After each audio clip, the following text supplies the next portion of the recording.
Iya, kalau untuk transfer teknologi tentu saja kita mulai dari fakta dasar ya. Transfer teknologi itu ya bukan sesuatu yang natural gitu.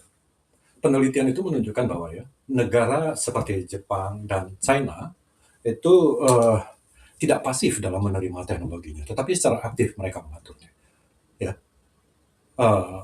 Mengatur impor teknologinya itu ya.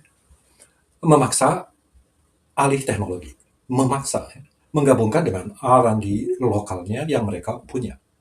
Jadi kunci utamanya itu adalah balance antara import teknologi dan bangun kemampuannya sendiri.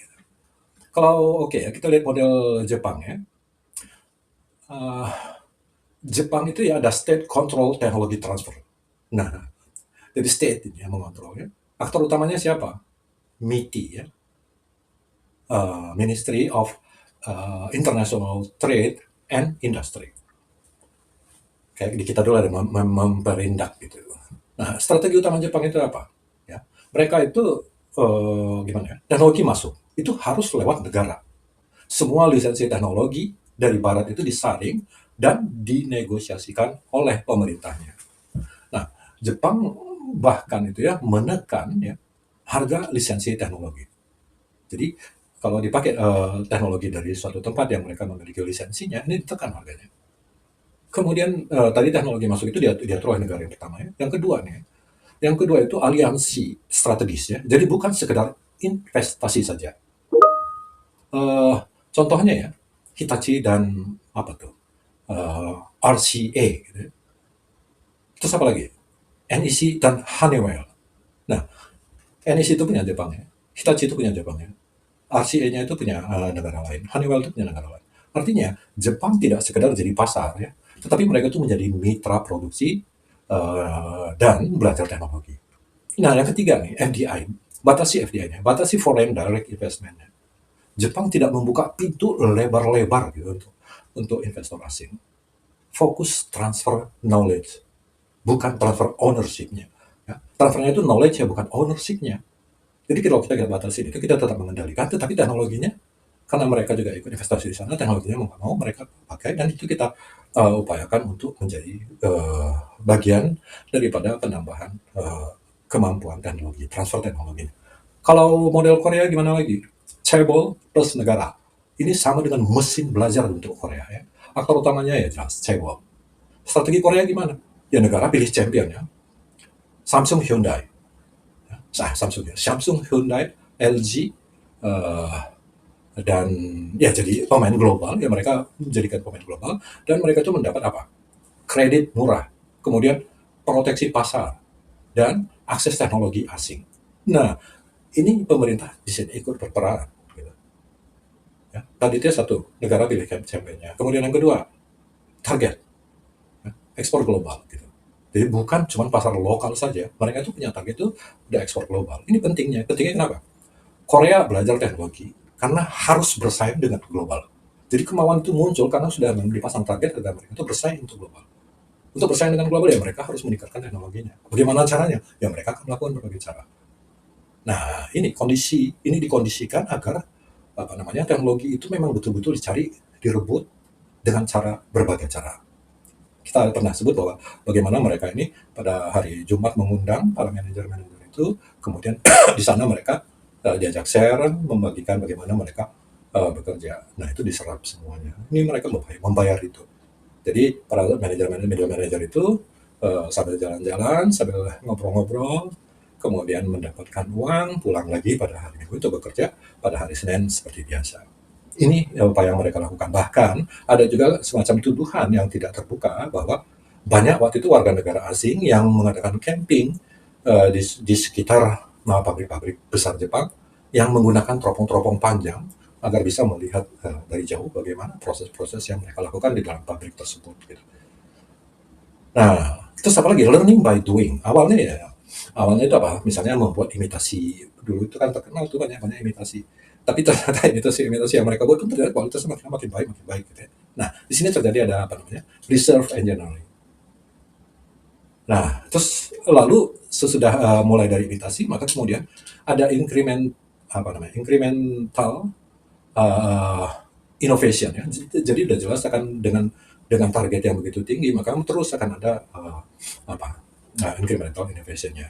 Dan akhirnya apa? Mereka akan mendapatkan original innovation, dan brand-brand Korea itu kemudian sekarang menjadi top ya, masuk ke pasar global, dikenal orang banyak gitu. Itu yang dilakukan oleh Korea. Kemudian model China ya, market itu dijadikan mereka menjadi teknologi, market for teknologi. Nah, ini yang paling brutal dan efektif tapi ya tentunya ya. Strategi di Cina itu gimana? Ya, akses pasar, tetapi wajib transfer teknologi. Nggak tahu kita melakukan ini apa enggak. Perusahaan asing itu harus joint venture, harus share teknologi kalau mau masuk ke China. Kenapa mereka bisa membuat ini? Ya karena mereka tahu potensi yang mereka punya market yang besar, punya sumber daya yang dibutuhkan oleh perusahaan lain. Mereka tahu posisi mereka. Contoh nyatanya apa misalnya? Kereta cepat Cina ya, ya Siemens, Hitachi, apalagi Bombardier itu melakukan transfer teknologi di sana. Kemudian Cina memodifikasi itu menjadi teknologinya mereka sendiri. Gitu. Nah hasilnya apa? Ya dari impor jadi ke eksportir teknologi global. Nah sekarang Indonesia juga banyak sekali yang ketergantungan kepada teknologi Cina yang memang awalnya mereka juga rebut gitu. Padahal kita dulu punya kesempatan juga merebut pada masa yang sama. Bahkan kita mungkin bisa lebih dulu. Gitu. Nah kedua sekarang ya reserve teknologi transfernya ini. Cina itu beli perusahaan luar negeri. Wah gila. Beli perusahaan dari luar negeri, kemudian apa? Teknologinya ya ikut-ikut dibeli ya, dibawa pulang, dijadikan milik China. Yang ketiga nih, ya, bangun R&D lokal itu besar-besar, dibangun di lokal besar-besaran. Ya. Ada 1.300-an R&D center dari perusahaan-perusahaan global. Dulu tempat saya bekerja pernah itu R&D-nya itu dibangunnya di Cina gitu ya. Awalnya dengan alasan-alasan apa? Ya mereka para pekerjanya itu gajinya murah. Kemudian tapi mereka bisa belajar sehingga kebutuhan-kebutuhannya bisa terpenuhi dengan biaya murah. Nah, tetapi ya tentu saja ya R&D ilmu pengetahuan itu kan melekat di orang-orangnya. Sehingga itu kemudian ketika ada saatnya mereka sudah bisa mandiri, mereka akan membentuk R&D sendiri. Ya, kita mungkin perlu mencontoh hal-hal yang seperti ini. Nah, kita masuk kepada pola besarnya. Ini inti strategi yang membuat sukses ya. Dari Jepang, Korea, China, ada pola yang sama. Apa itu? Formula suksesnya itu apa? Ya. State driven, negara aktif ya. Jadi bukan netral, negara itu bukan cuma untuk membuka saja investasinya datang, tapi mereka ikut aktif membuat terjadinya transfer teknologi ini. Kemudian ya selective openness ya, tidak liberal total, tetap ada selektifnya, terbuka tetapi selektif. Condition access ya, akses pasar ya, oke, Anda boleh akses pasar kami, tetapi tukar teknologi Anda, gitu. Ini kita perlu mengadakan negosiasi di sini. Industrial champion ya, industrial championnya itu punya pemain lokal yang kuat juga. Jadi setiap ada yang masuk, ya, lokal itu sudah harus mempersiapkan untuk bersaing dengan investor yang akan masuk. Begitu ada investor yang akan disetujui itu sudah di dalamnya pun sudah disiapin untuk bisa bersaing, mengikuti, sehingga persaingan ini akan menimbulkan apa ya keterbukaan sehingga teknologinya itu akan bisa menjadi tertransfer gitu. Berikutnya tentu saja learning pace ya, innovation pace. Di sini ada proses pembelajaran. Kalau tadi Korea itu misalnya mulai dari membuat yang imitasi, kemudian menaikkan kualitas. Dulu kita kenal kualitas imitasinya Korea itu bagus-bagus. Kemudian begitu sudah masuk kepada standar global, mereka membuat brand sendiri.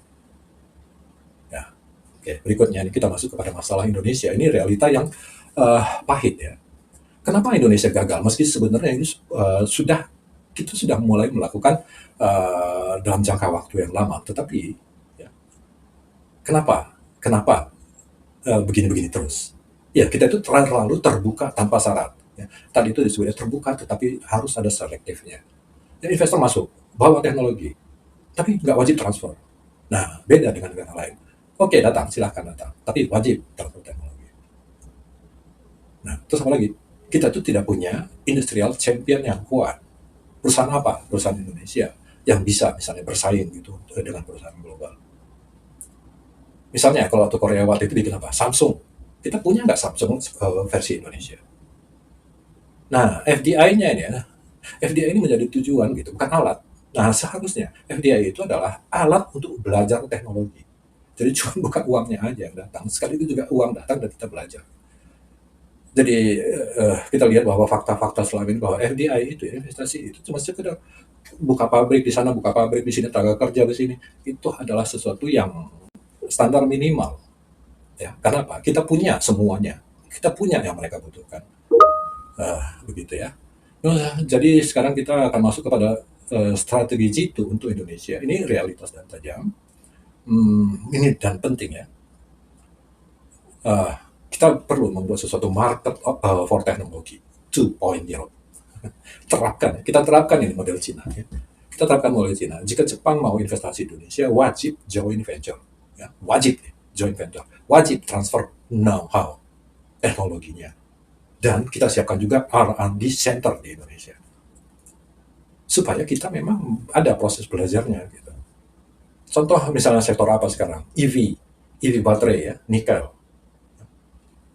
Jangan nanti terus nikelnya di apa bahan-bahannya dari kita, kemudian teknologi kita nggak tahu, atau kita tuh udah tahu udah jadi. Gitu. Geothermal. Nah ini Jepang ini kuat di sini ya, sangat kuat. Mereka punya banyak lisensi untuk hal ini. Banyak yang bisa dipelajari dari sini. Kalau semiconductor ya udah nggak perlu ditanya gitu, udah lama ya. Udah lama Jepang itu memang menjadi penguasa teknologi di situ, meskipun produksinya ada di Taiwan, ada di China. Gitu. Teknologinya milik mereka. Bagaimana cara membuat Indonesian cebol? Nah, Indonesia itu butuh 5 atau 10 lah perusahaan nasional fokus sektor-sektor strategis. Ya, strategis itu apa? Energi, digital, dan manufaktur. Apa yang dilakukan negara di sini? Negara itu beri kredit murah, kemudian proteksi awal nih untuk perusahaan-perusahaan cebolnya ini, dan memberikan akses kepada proyek-proyek besar. Ya. Strategi yang ketiga nih wajib R&D lokal. Setiap perusahaan Jepang di Indonesia itu minimal ya 5 sampai 10%-an itu ya dari revenue-nya itu untuk R&D lokal.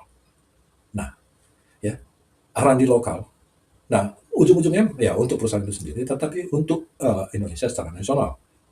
Kerjasamalah dengan universitas-universitas Indonesia. Ada banyak perusahaan universitas Indonesia yang bagus-bagus kan. Ada ITB, ada UI, ITS, ITB, dan sebagainya. UGM, ya. Strategi yang keempat ya, transfer SDM-nya. Ini yang paling krusial sebetulnya. Jepang itu sangat kuat di apa namanya, tacit knowledge atau pengetahuan yang tidak tertulis. Gitu. Nah, solusinya gimana? Program wajib. Engineer Indonesia kerja di Jepang 3-5 tahun. Nah, ada banyak sekarang Tokuto Ginau dan sebagainya. Ini mereka ini juga harus pemerintah itu harus mendukung, memberikan juga pesan-pesan kepada mereka bahwa mereka harus membawa teknologinya, bukan sekedar bekerja, kemudian pulang hanya membawa uang tanpa membawa teknologi.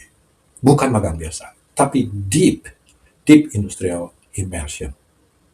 Sekarang kita masuk kemana? Strategi yang kelima ya, negosiasi. Ya. Ini negara ke negara. Seperti Jepang dulu ya, pemerintah Indonesia perlu melakukan negosiasi langsung dengan Toyota, Mitsubishi Electric, Hitachi, Toshiba, dan lain sebagainya dengan syarat transfer teknologi adalah bagian dari kontraknya. Begitu.